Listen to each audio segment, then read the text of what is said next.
Toyota Time with Timmy the Toolman and Sean. Today, we have a special guest at the Timmy the Toolman Studios, and he goes by the name of Tan. He contacted us via Instagram and asked if we would be interested in doing a timing belt job on a Lexus GX470. And our answer was, hell yes, we want to help you with that because we haven't done that job yet. Tan lives in San Jose, which is convenient because that's where I live. The engine that is in this GX470 is the 2UZ-FE engine. It was used on quite a few vehicles. The GX470, the LX470, Toyota Tundras, 4th Gen 4Runners, Land Cruisers, and Sequoias. A whole lot of vehicles. So we know that this video is going to help out a lot of people. There are some differences because at one point the engine went to variable valve timing, but that's not really a huge deal. All the steps that we do on this 2008 GX470 that we're going to be performing the job on is basically going to be very similar to your vehicle if you don't have a GX470. There'll be some small differences. We're going to break this video up into two parts. Part number one is the complete teardown, getting everything off, including the water pump. And then part two is going to start with getting the water pump on, the new idler pulleys back on, getting the belt on, and getting everything put back together. There are some tools that we use for this job that there's a good chance you don't have in your possession. But we're going to put links to all the tools we use in the video description so you can purchase them for this job. One of them in particular is a special tool that holds the crank pulley steady while you get on there with a big breaker bar and break free that crank pull. If you have an impact gun, we learned on this GX470 you could actually fit an impact gun in there, and that makes it super simple. So if you don't have an impact gun, maybe you want to buy one for this job because it's going to work. This job is doable for anybody that is willing to put the time in and learn. We're going to give you everything you need to be successful. We're going to show you step by step by step of what you need to do to tear it down and put it back together. We're going to provide you all the parts we bought for the job. We're going to provide torque specs. Everything you can imagine you'll need to be successful, we're going to provide it for you. Even though this is kind of an intimidating job, if you take your time and you're thorough in your preparation of doing research by watching videos like we made and maybe a factory service manual, prep really well, be really organized when you take parts off of the engine, you label things. If you do the research and you're really organized, this job is going to be within your ability. With all that said, we're going to get the vehicle up on some ramps, and we're going to start off by getting the skid plates out of our way, and then we're going to get the upper engine covers out of our way so we can expose everything we need to take off the engine. Let's get started. For this job, you're going to want to remove both of your skid plates. That's a lot of mud. Yeah. It's all Death Valley mud, huh? Holy crap. Yeah. Ton had aftermarket skid plates and we removed them. If you have the stock skid plates, they're held on with a multitude of 12mm bolts. So you just got to get underneath there and remove them all, and then the plastic skid plates drop down and you get them out of your way. It's pretty simple. The next thing we want to do is remove all these engine covers. You got a side cover on the driver's side. You got the main cover over the top of the engine.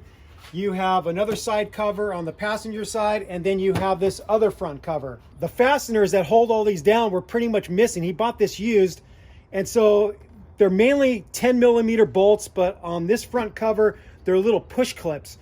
We put these on here just to show you what they look like, but you would just get all these plastic clips out of here, and then you could just lift this up out of the way. For the side covers, they're mostly 10mm fasteners. There's one here, one here, one here, and one there. And then you can get those out of the way. And this one's actually still in there, right?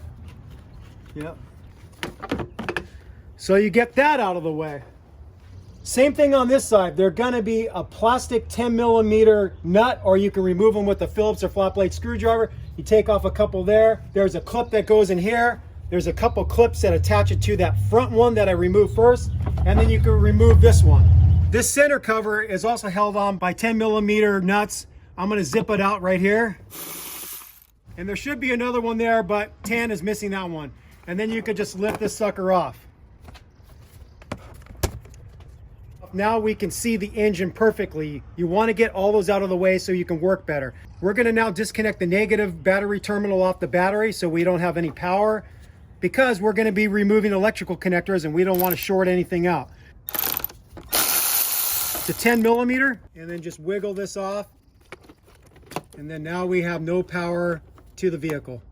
For this job, you want to remove the radiator, and to do that you want to first drain it of all the coolant. The drain valve is on the driver's side. Just got to lefty-loosey and start draining it out. To get better flow, you're going to want to take off your radiator cap. Next, we're going to remove the radiator overflow reservoir. They're held on by 3 10mm bolts.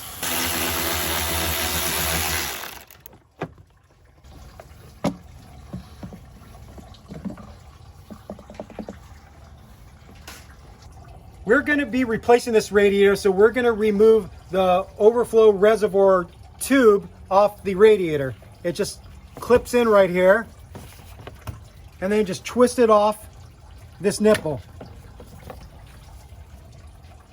Next thing we're going to disconnect is the transmission cooler lines that connect up to the passenger side of the radiator. We're going to use a bent nose needle nose pliers to remove the clamp. When you pull this hose off, you're going to be losing some automatic transmission fluid, so we're going to plug this off to make less of a mess. If we're lucky, it'll twist off easy. Looks like this blue one's going to fit nicely in there. We're also going to put a vacuum cap over the nipple of the transmission cooler so it's not going to leak ATF all over the ground. That happens to be a 3/8 vacuum cap. There's a second transmission cooler line on the bottom. We're going to use the same technique. Bent nose, needle nose pliers, twist it off, and plug the hose with a silicone plug and put a vacuum cap over the nipple. There you go.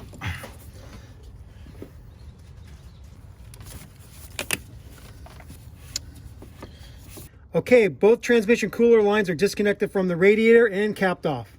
The next thing we're going to do is disconnect the upper and lower radiator hoses. This one has aftermarket clamps. If you have the OEM clamps, they're usually a constant tension clamp that you take off with a pair of pliers.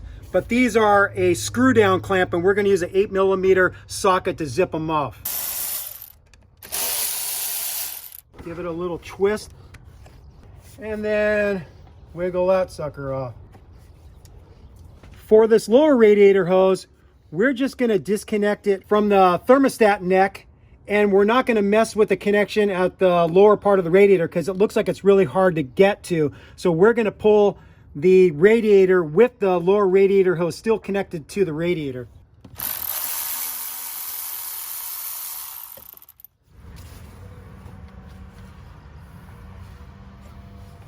The next thing we're going to do is remove the air tube.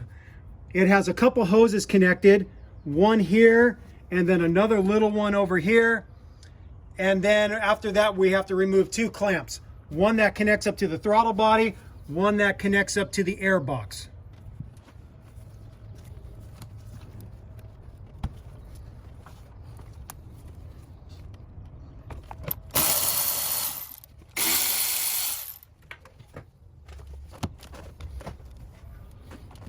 There's also a vacuum hose over here, and then there's a wiring harness clip that we have to disconnect from the air box also.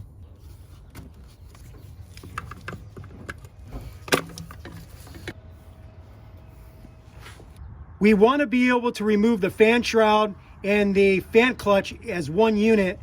To have easier access to the nuts for the fan clutch, we're going to get this coolant hose that hooks up to the throttle body out of the way. We're going to disconnect it right here. I'm just using a straight nose needle nose pliers to compress the constant tension clamp.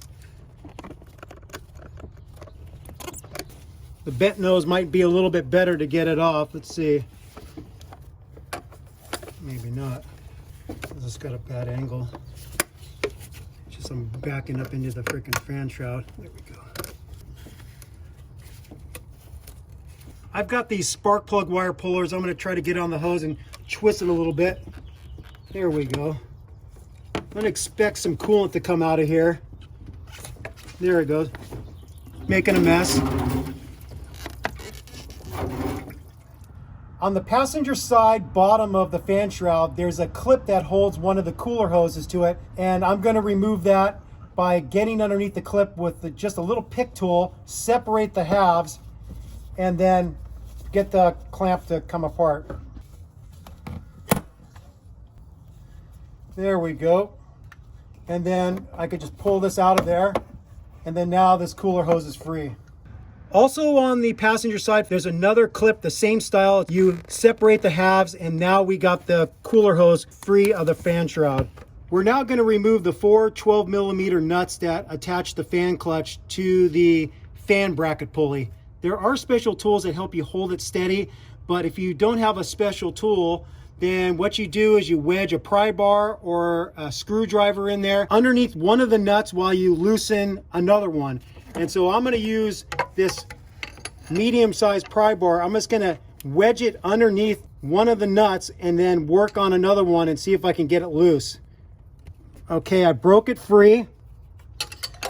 I've got one of them loose. Now I want to rotate the fan clutch. The way we're going to do that is we're going to get onto the crank bolt with a deep 22mm socket, turn the engine clockwise as you're facing the engine from the front. When you're turning the crankshaft pulley clockwise, the fan clutch is turning counterclockwise. You want to get a nut either at the 3 o'clock or 9 o'clock position to loosen. That seems to be the easiest way.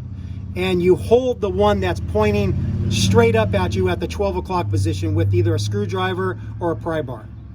After you get them all loose, ideally with somebody helping you still on the crank bolt, you get one of the nuts at the 12 o'clock position, you get 2 fingers and you back it off, and then you have your partner turn it clockwise again, get another one at the 12 o'clock position, tell them to stop, and then get that one off.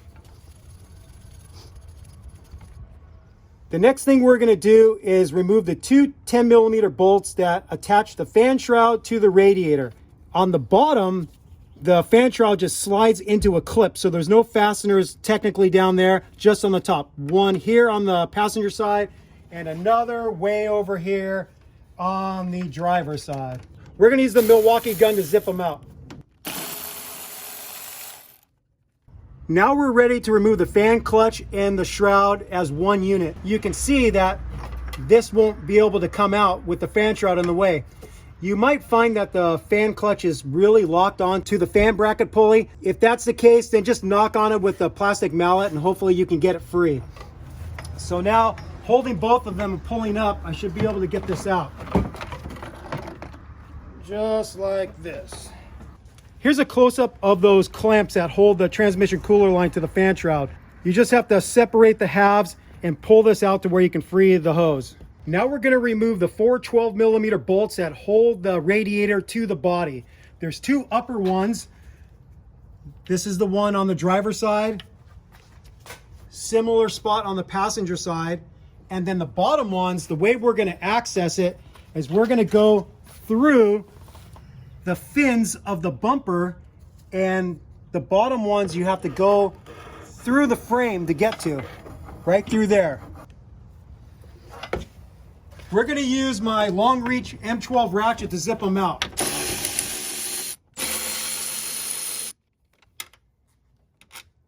Because of the location of the fins, whether you go up above or down below, you can't really get a straight shot on the bolt. So what I have is a swivel, and I put a little bit of black tape on it because the swivel is kind of sloppy, and this way I can have an easier time getting the 12mm socket on the head of the bolt.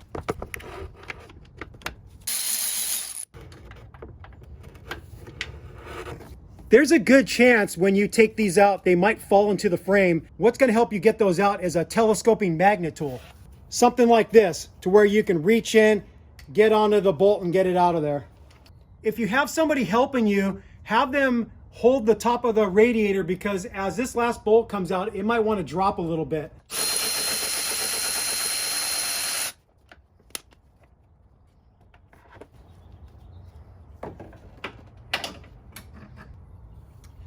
That was the last one. So it looks like you don't really have to worry about it dropping because it sits on this frame support. So now we should be able just to lift this sucker straight on out with the lower radiator hose still attached.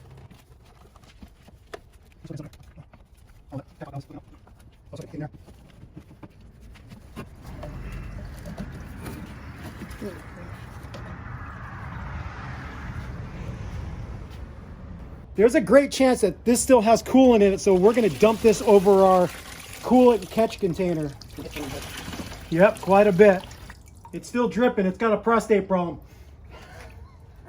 Next, we're going to remove the serpentine belt. A lot of times your engine compartment, somewhere on the hood or somewhere on the body, it's going to have a picture of the proper routing. On Tan's GX470, we are not noticing a diagram for the proper routing. What we're going to do is take a picture of it before we remove it so we don't forget how it goes back on. Now to remove this, this is your dynamic tensioner. You get onto the 14mm bolt with a socket and a ratchet.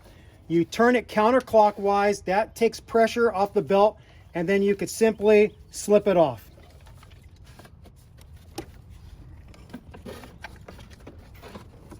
We're now going to take this pulley off. It just slides off.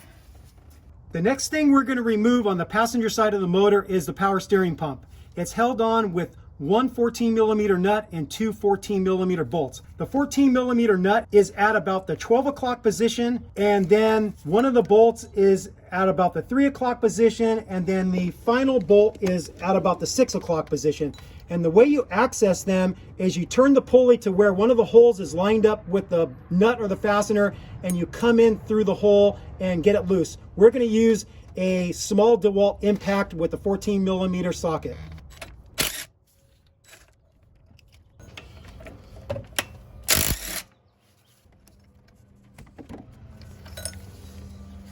Now we're going to get the one at the very bottom.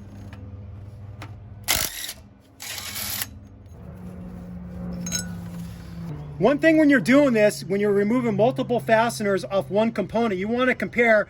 Luckily, these are both the same size, so we don't have to worry about keeping track of where they go. One last thing I want to do is remove this vacuum hose. This is a clamp that you could easily compress with your hand and remove that vacuum hose, and then you could slide it off the stud and hopefully get this thing free. We got this AC line in the way.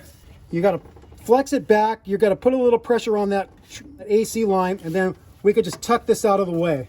If that ends up still being in our way, what we can do is we can loosen this reservoir and pull it further over to the passenger side. We decided we are going to disconnect the power steering reservoir from the body. They're held on by three 12mm bolts, and we're going to zip them out with our Milwaukee ratchet. The next thing that we want to disconnect from the engine is the alternator, but we think this AC line is going to get on our way to drop it out. So we're going to disconnect this clamp. It's held on with a 10mm bolt. I'm getting on it from the bottom with a long extension and 10mm socket in the gun.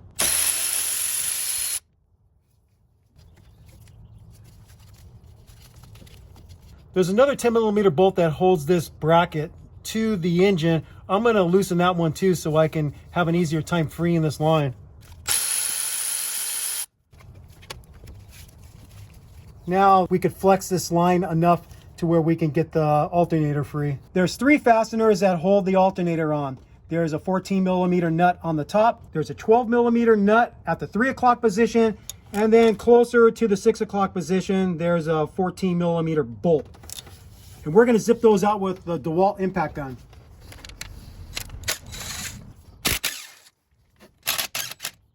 With the three fasteners disconnected, you're going to want to pull it off the studs.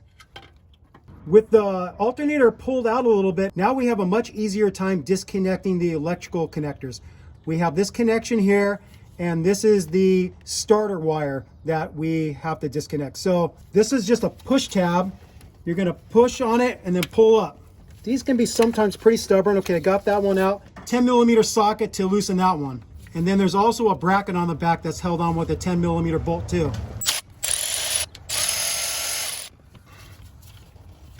And now we're going to remove this clamp right here. And we now have the alternator out. The next thing we're going to remove is the AC compressor. It's held on with 3 bolts, and there's also a nut for a bracket we're going to remove. We're shooting from underneath the vehicle on the driver's side, and the first one we're going to go for is the bottom front. So we're going to remove this bolt and then a nut down below. And the way I'm going to get at those is I'm going to use a 14 millimeter wobble socket and a wobble extension, and I'm going to hook that up to my DeWalt impact gun and zip them out.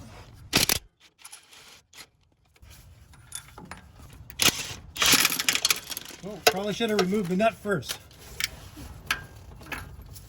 That bottom bolt and nut are right next to the oil filter. So you just go on the back side of the oil filter with your long extension and wobble socket, and you can get to those fasteners and get them off. We're finding this wiring harness that goes to the positive terminal to the battery is in our way to get to that back bolt. So it connects up to the driver's side frame with a couple 12 millimeter bolts. I'm going to remove those to where I can manipulate this harness a little bit more.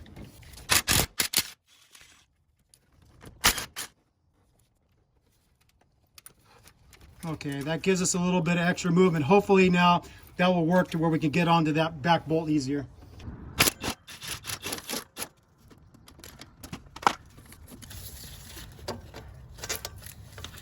So here's the 2 bolts we've taken out so far. This one right here is the one that was on the bottom front, and that is a long bolt, and then the one we took out on the back is a shorter bolt. So make note of that. Now we're going to get the last fastener out, which is on the top front.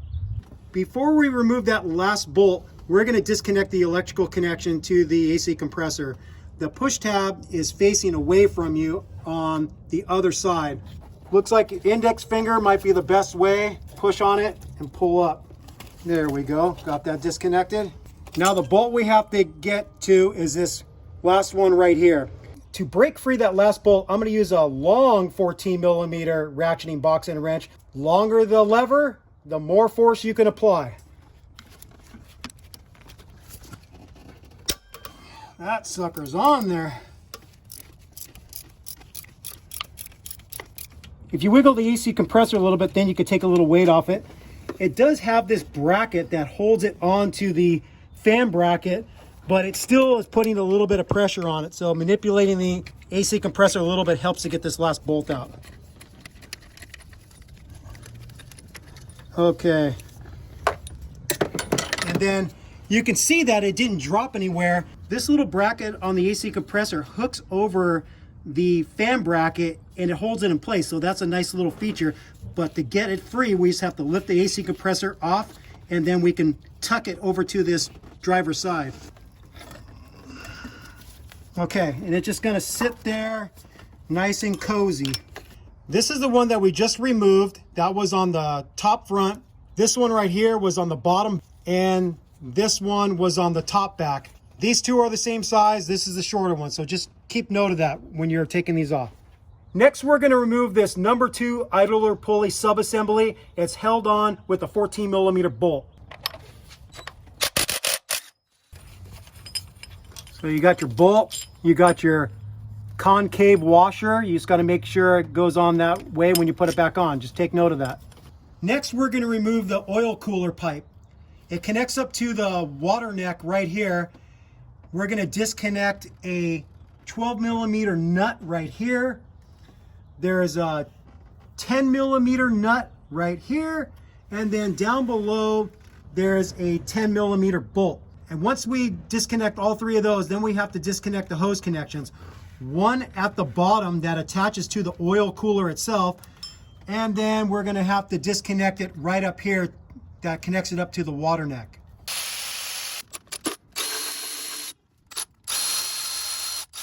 I'm going to use some bent nose needle nose pliers to compress this constant tension clamp and get the clamp out of the way. I'm assuming this is going to be tough to remove, so I'm going to get a little pick tool in between here to help separate it. Just work it around the edge here.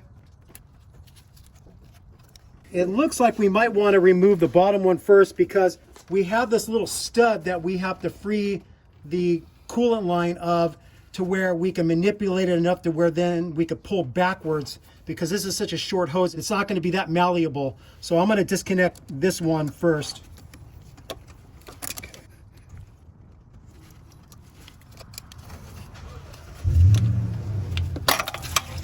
Ooh, lots of coolant came out. Luckily we had the bucket in the right position. That thing's taking a leak like a full-grown stallion horse. My God. Got to keep that horse away from the river. Okay, while that's draining, I'm going to pull this other one free now. Okay, our coolant pipe is now free. Next, we're going to remove this number 3 timing belt cover sub-assembly on the driver's side of the motor. We're going to disconnect this electrical connection to the throttle body. The push tab is facing towards the driver's side. There we go. And then we're going to get this one disconnected. The push tab is facing downward. There we go. It helped to have an extra set of hands. I stabilized the female end while Tan got onto the push button, pushed it, and pulled it away. This timing cover is held on with 4 10mm bolts. We have one on the upper left right here, right near this water neck. We have one on the top. We have one pointing towards the driver's side. And we have one down below right there.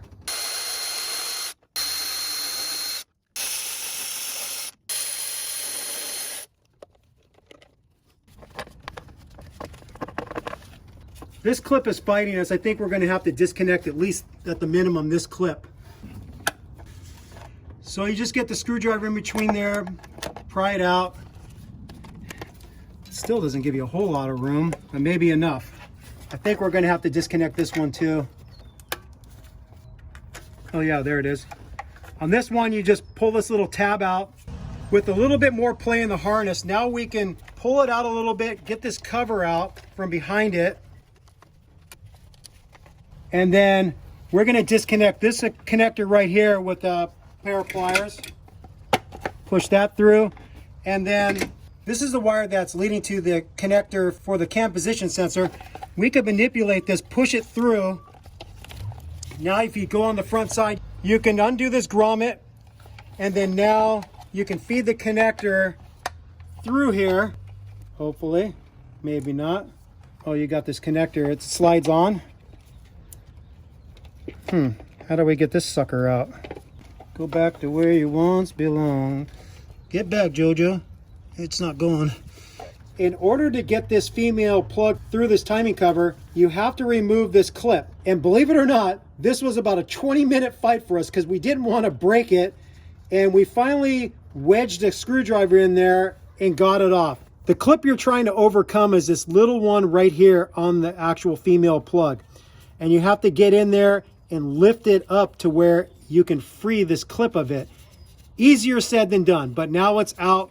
Now we can feed this plug through here, and this cover is finally free of the engine.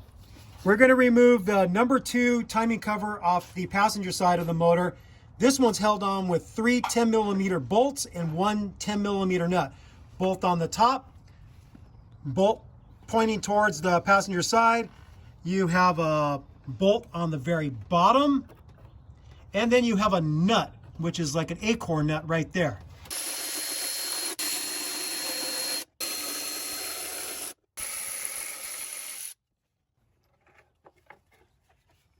And this one's a lot easier to remove because you don't have to mess with the wiring connections. The next thing we're going to remove is this dynamic tensioner. The factory service manual calls it the V-ribbed belt tensioner assembly. There's a 12mm nut on the top, another 12mm nut at about the 2 o'clock position, and then there's a bolt at about the 7 o'clock position.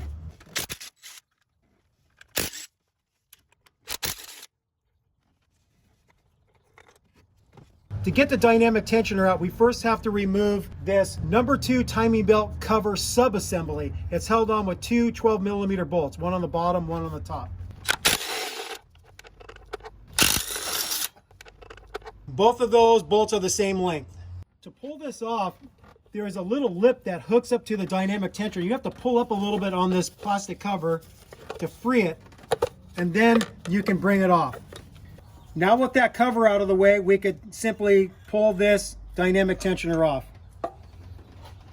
Next, we're going to remove the fan bracket assembly. It's held on with 2 nuts and 2 bolts.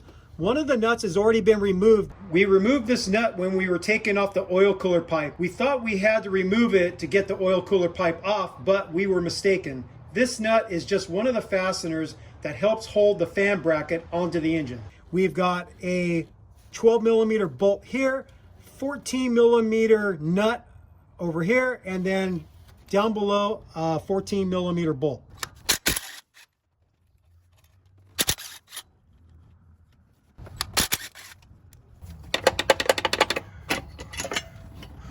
And there we go. Our fan bracket assembly is off. The next thing we want to do is remove the crank pulley, also known as the harmonic balancer. It's held on to the crankshaft with a 22 millimeter bolt, and the torque spec for this is pretty high. It's 181 foot-pounds, so it's hard to remove. There are several options that you have. This first option we're showing you is this is a tool that I bought on Amazon. It comes with this big black piece, and it comes with a couple bolts that are a size M8 with a 1.25 pitch. There's 2 holes on the inside of the harmonic balancer that you can screw these bolts into, and that holds this tool in place. And then what you do is you get onto this with a 1/2-inch breaker bar, and then the breaker bar is underneath the driver's side frame rail, because we need to turn this bolt lefty-loosey counterclockwise, and as you turn the bolt, this tool hooked up with the breaker bar is going to hold it steady while you can break that free. It's got the slots for the bolt. You just line those up with the bolt holes. You get your 2 M8 bolts through there, get them snug, and then you get onto the crank bolt with a 22 millimeter socket and you break it free. Another method is called the starter bump technique. You wouldn't use this tool. All you would use is a big breaker bar, a 2-footer, 1/2-inch drive, and get on there with a 22 millimeter deep socket. But this time you're going to want to rest the breaker bar underneath the passenger side frame rail, and when you bump the starter, the crank pulley is going to want to turn clockwise, but the bolt is being held, and that will loosen it up. So you're using the power of the starter to break free the bolt. The final technique, which is the one we're going to use, is there's actually enough room to get my DeWalt gun in here, my 1/2-inch drive gun. With the 5EZ motor, we didn't have that luxury, but we do have the room to get that gun in, so we're going to use my gun to zip that bolt out. I've got the 20-volt DeWalt gun, short 22 millimeter impact socket. Let's see if it does it. I don't want to go back too far. I just want to break it free, and then I'll take it out the rest of it with my hand, because I only have about a 1/2 inch of space before I go back into the AC condenser. Ooh, a little too far. A little bit more. Okay. So, like you saw, I went back a little too far and I backed myself into a corner, but now we can take out the crank bolt. And there is that bad boy right there. It's pretty common that these things are locked onto the end of the crankshaft. Before we break out a puller, we're going to tap on it with a plastic mallet. See if we could help persuade it. I don't know if that's going to do it or not. Those are kind of girly hits.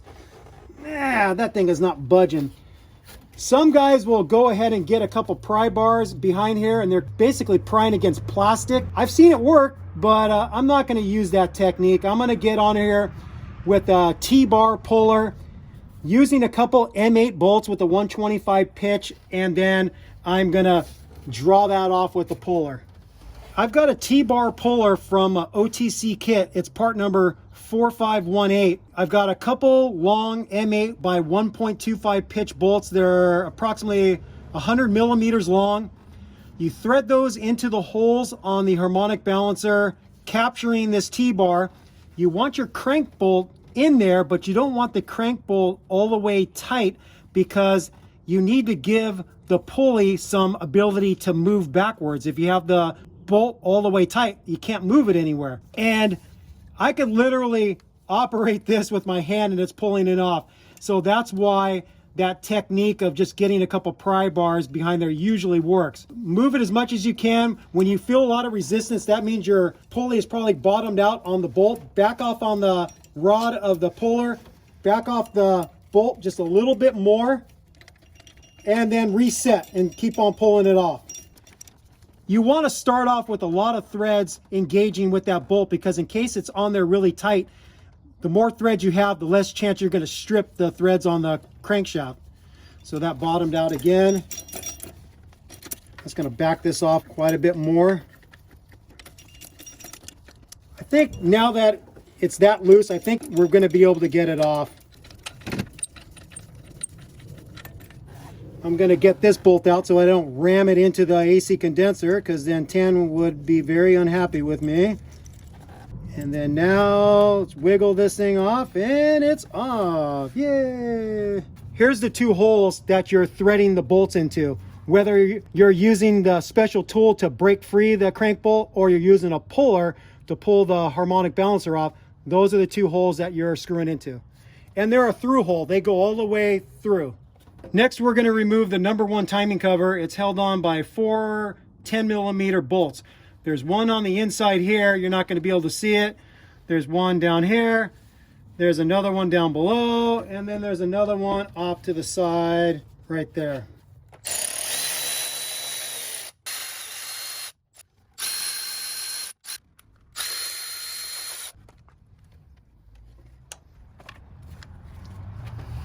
Lots of dirt on this engine. Tan went mudding. We're going to slide up the crankshaft position sensor plate. And the reason why they call that is, look right here. This is your crankshaft position sensor right here. And as this turns, this sensor is taking a reading off these little fins on here. If you happen to mangle these teeth by whatever means, you're going to have to get another one, because your engine's not going to either start or run right. It's actually got a flat section without any teeth. The concave side faces the AC condenser, and the convex side faces the timing belt. And it's keyed. You can't really get this on wrong. The Woodruff key slides on there, so you only could get it on in one direction this way, but make sure the concave side is facing out. We're now at the step that we're gonna get the timing belt off. Based off of your year and model, the steps are gonna be a little bit different. Some of the steps tell you to get everything at top dead center, the crankshaft timing mark lined up correctly, and the camshafts lined up. And then some of the models, the factory service manual says to advance it, so turn it clockwise by 45 to 50 degrees. Other models say to turn it counterclockwise 45 to 50 degrees.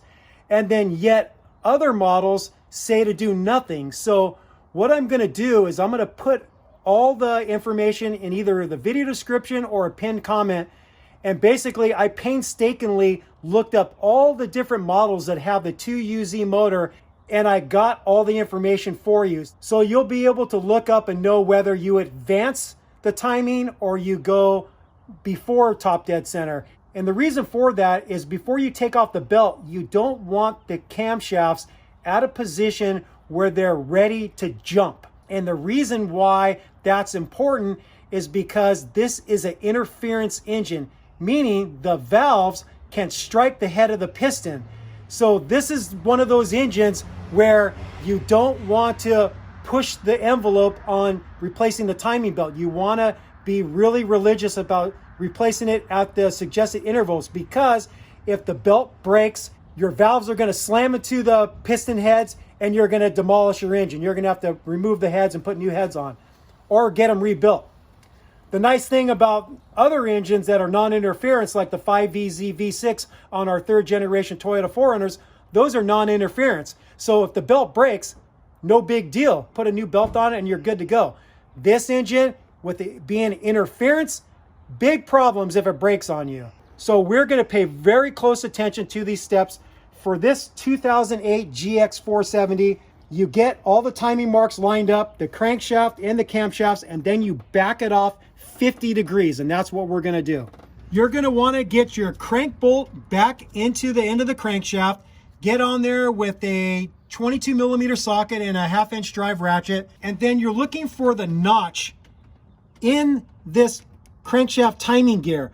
We found that this thing was really hard to see, so we put just a little bit of orange paint on it to where it's easier to see. You line up this crankshaft timing gear mark with a little nub, which is about at the 2 o'clock position on the oil pump behind it. It's just a tiny little nub. For every 2 revolutions of this crankshaft, the camshafts will turn 1 revolution. So I'm going to turn this over to line up with the timing mark, and then I'm going to look up at the camshafts and see if those are lined up with their respective timing marks. Okay, that looks like the crankshaft timing gear is lined up with the nub on the oil pump. Now you look up here, and I don't see the timing mark. This vertical mark right here is the one that you're going to want to line up the notch on the crankshaft pulley. So I know now that I have to turn over the crankshaft another full revolution, and I'm going to see the marks line up on both of these camshafts. So one more full revolution, getting my workout.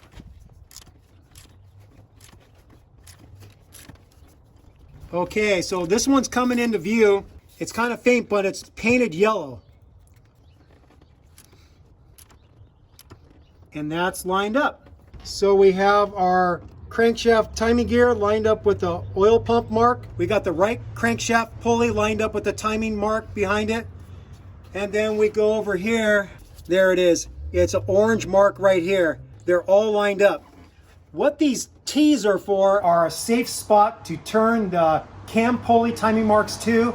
So when you take the timing belt off, the cams don't jump on you. We're not using those. We're using these vertical lines. Diving deeper into these T marks, the factory service manual doesn't mention them anywhere in any model that has the 2UZ motor. I looked, and they don't mention it at all. What they do mention is what I said earlier in the video, is that you either turn the timing marks a certain amount after top dead center, like 45 to 50 degrees, or you turn it a certain amount before top dead center, around 45 to 50 degrees. For this GX470, we were told in the factory service manual to turn it before top dead center by 50 degrees.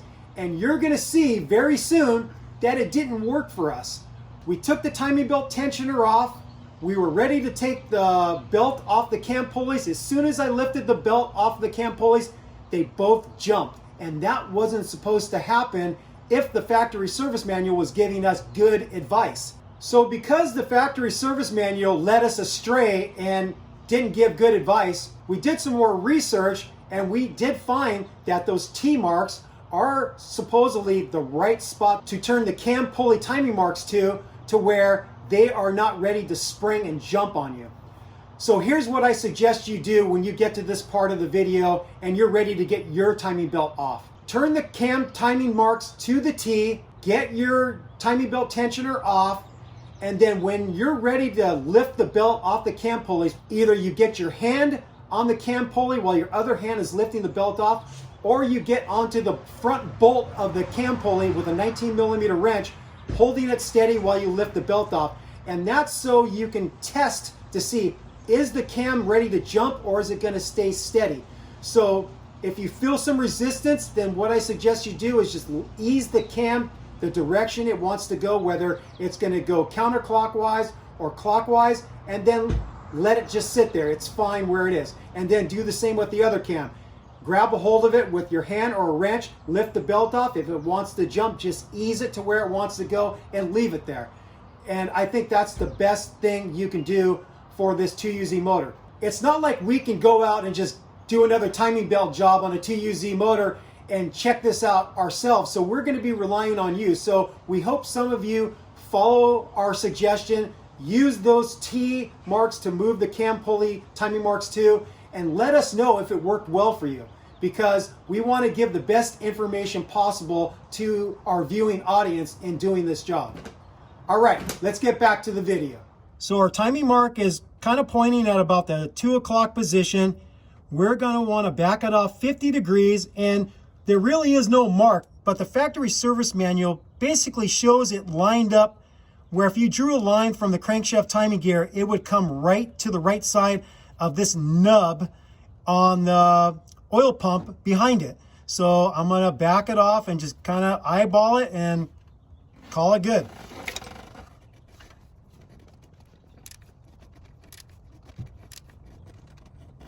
That looks like it's about right. Now that we got the timing mark where we want it, approximately 50 degrees before top dead center, we want to get this crank bolt off. And because we were using it to turn over the engine, it's going to be on there a little bit tight. With a gun, we can zip it off no problem. If you didn't have a gun, what I would do is I would get a 19 millimeter box end wrench on one of the bolts on these camshafts, and I would be holding counter pressure, get onto the crank bolt with a 22 millimeter socket and 1/2 inch drive ratchet, and then I loosen it. You just don't want to lose your alignment that you just got by backing it off 50 degrees. You want to maintain that. But since we have a gun, we're going to use a gun.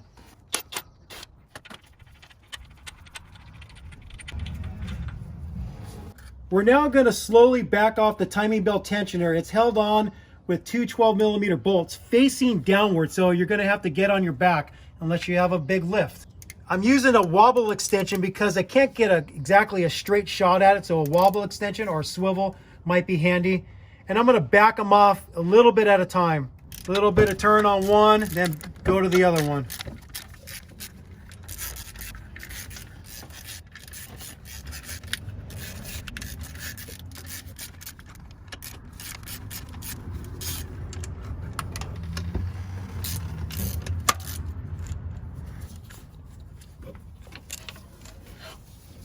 We started to try removing the belt, and what we found, both camshafts, when we lifted the belt off, wanted to jump. And the step that we did of turning it 50 degrees before top dead center was supposed to prevent that. So now we're questioning, was the factory service manual giving us good advice? It appears not. This one jumped backwards a little bit, and then the right hand pulley jumped forward, almost basically at the top dead center mark. So now we're thinking we get the belt off, and we're equally gonna turn the crankshaft and this left hand camshaft back to their top dead center marks and hope we're okay. So that's our plan, and we're gonna go from there. So I'm gonna slip the belt off.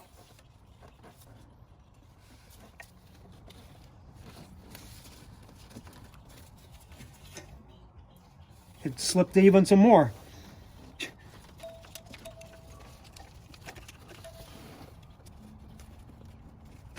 I moved this one a little bit counterclockwise to line up with the timing mark right there. Now, this one jumped a lot more. I'm gonna start tightening this one, and then I'm gonna get tan on the crankshaft. And when I move this one a little bit, I'm gonna have him start turning his too. I'm seeing if there's any resistance. Slow down, don't go yet. Okay, move yours a little bit. It wants to jump again. Keep going. It wants to jump. Is that gonna stay there? Is it happy? Get yours to top dead center. That looks pretty good. So now we're gonna stick with top dead center for all of our timing marks, and we're going to abandon that 50 degrees before top dead center, because it didn't work for us. Be aware of that when you're doing it on one of these 2UZ motors. The advancement or getting it before top dead center might not exactly work out. So we have both camshafts and the crankshaft at top dead center, and that's where we're gonna leave it for now. Now we're gonna move on to the next step. Next, we're gonna remove the water inlet housing because we are planning on replacing the water pump. And this has to come off first. There's two 12 millimeter bolts that hold it on, right here and right here. Two different size ones, but you can't mix this up. The long one is obviously going to go in here. Now, this secures to the water pump with some RTV at this connection, and then over here, it's an O-ring that goes in there. So we have to overcome that, just wiggle it. Kind of stuck on there. There we go.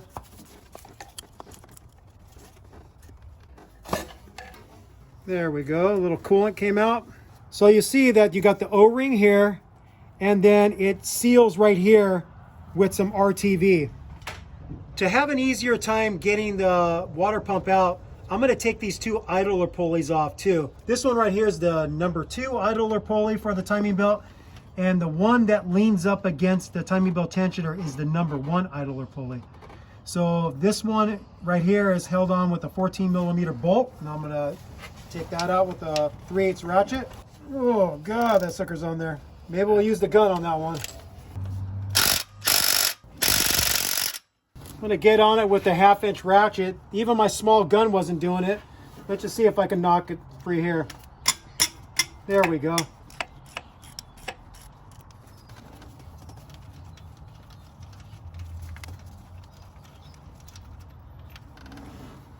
This one right here is a 10mm hex bolt. And Toyota puts some sealant on that because I believe this is a through bolt that goes all the way through the back side. When we were doing this job on a 5VZ motor, when we backed this sucker out, threads came with it because the oil pump body is aluminum. So we're gonna put in a special prayer to the aluminum oil pump gods and hope that they're nice to us. So take a look what I'm doing here. I'm gonna actually kind of tap this in kind of almost like a impact gun. I'm gonna tap it and try to break it free with some level of control. There we go. That was actually pretty damn easy. That's promising. Our prayers worked. Yeah.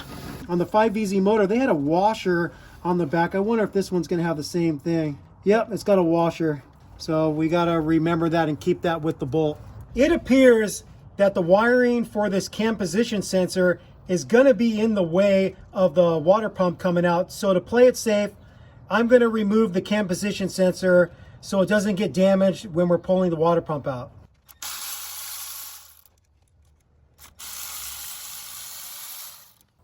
And that's what I guess you call a stud bolt.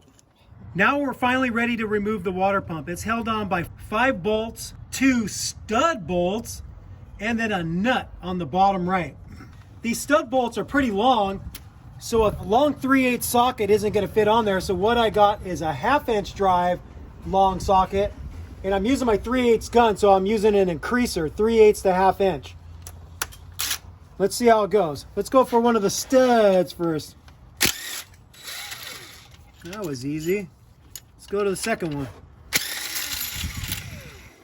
And then now, this is something that we got to pay attention to. Are they different lengths? Okay, the 2 stud bolts are the same length. And those went in right here. So the top ones.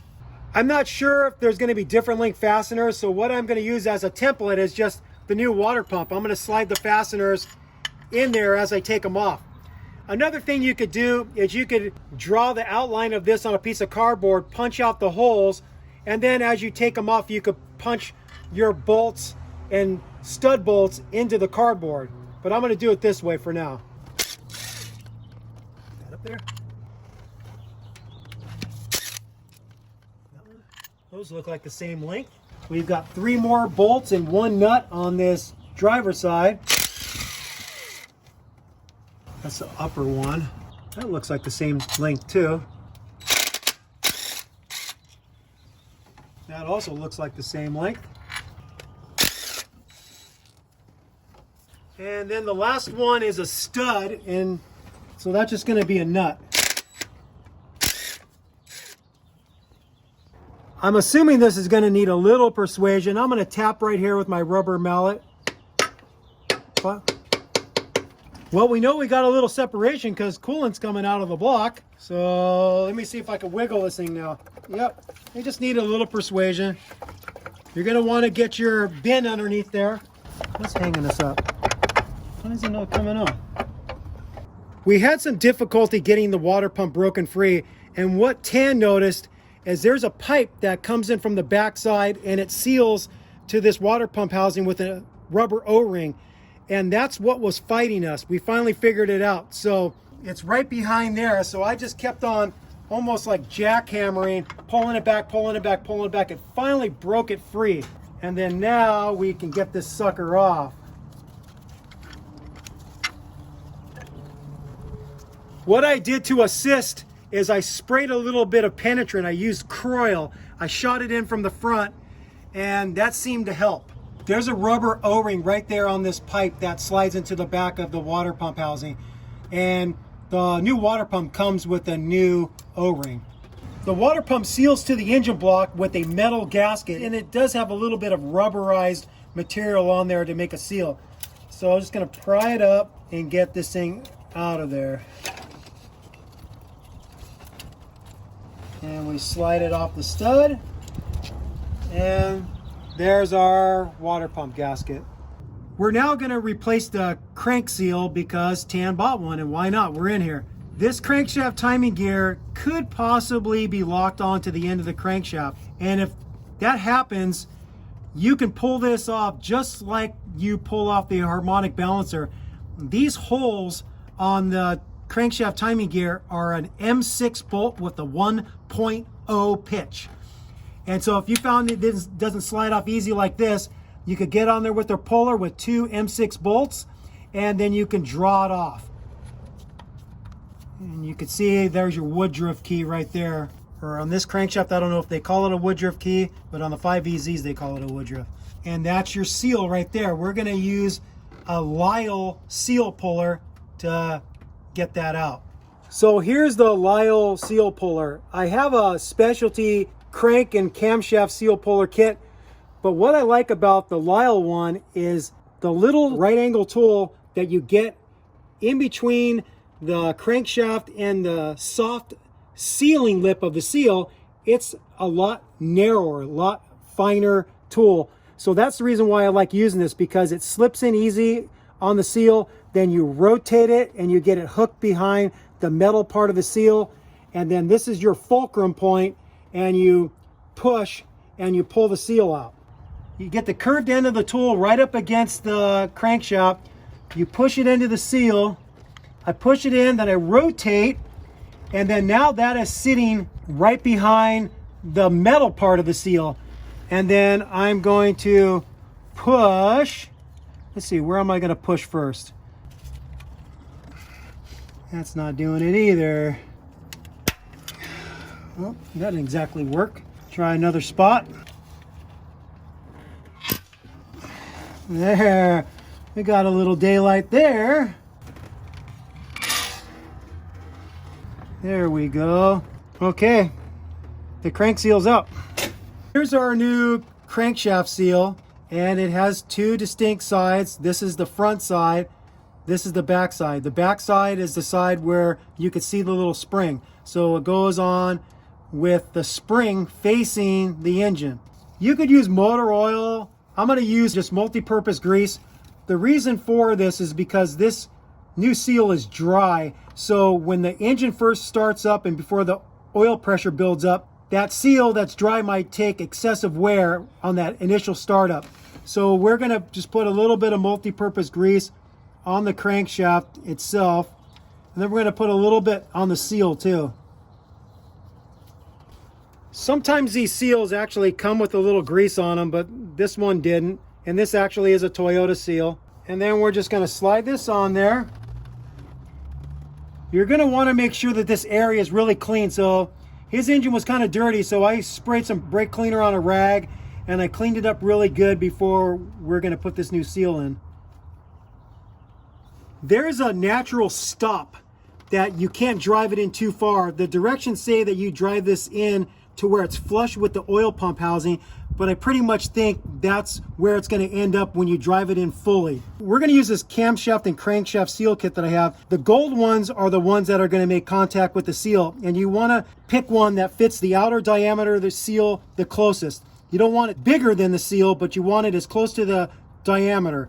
You slide that on first, and then these are spacers. You basically have to have the assembly behind to where we're going to use the crank bolt to draw the seal into position. So then I get the crank bolt.